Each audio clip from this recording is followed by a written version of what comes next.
مثال کے طور پر آپ نے دیکھا کہ ایک بچہ تھا، جس طرح کہانی بھی اس کے اوپر ایک ہے کہ ایک چھوٹا سا بچہ، یہ جو 2.5 3 4 سال والے بچے چھوٹے چھوٹے ہوتے ہیں، وہ ایسے بیٹھا ہوا تھا تو اس نے اس کی جو ٹراؤزر تھا وہ اس نے خراب کر دیا.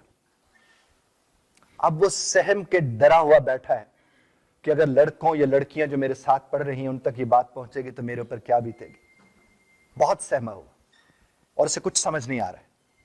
اسی دوران ایک چھوٹی سی بچی اٹھتی ہے، اس کے ہاتھ میں پانی کا وہ باؤل اٹھاتی ہے اور اس کے قریب جا کے ایسے لڑکھڑاتی ہے اور گر جاتی ہے، اور وہ سارا ٹراؤزر اس کا مزید بھیگ جاتا ہے.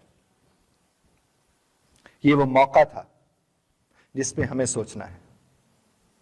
ایک لمحے کو وہ بچہ جو تھوڑی دیر پہلے اپنے آپ کو بہت ہی خراب حالت میں فیل کر رہا تھا کہ پتہ نہیں اس کا دل باہر نکل کے آ رہا تھا، دوسرے لمحے پوری کلاس میں وہ ہیرو تھا اور اس لڑکی کے اوپر سب کو غصہ آیا ہوا تھا. بات پہنچ رہی ہے؟ بات پہنچ رہی ہے نا؟ ہماری سب کی زندگیوں میں ایسے بہت سے موقع ہم سب کو ملتے ہیں.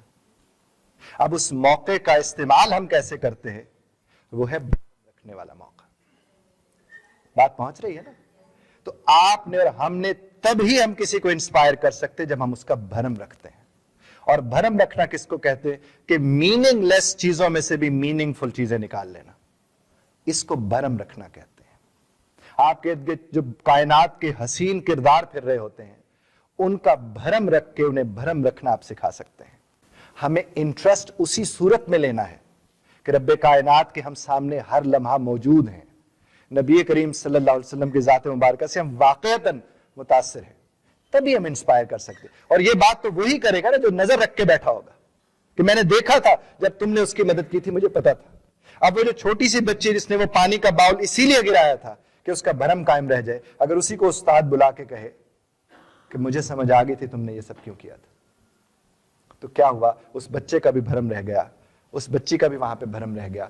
دونوں اپنی اپنی جگہ پر اپریشیٹ ہو گئے. اور اگر چھوٹے بچوں سے یہ مثال ہم نے لی ہے تو بڑوں کے ہاتھ تو کتنے عیب ہوتے ہیں جن کے اوپر پردہ ڈالا جا سکتا ہے، لیکن ہم اس کے اوپر پردے اس طرح سے نہیں ڈال پاتے.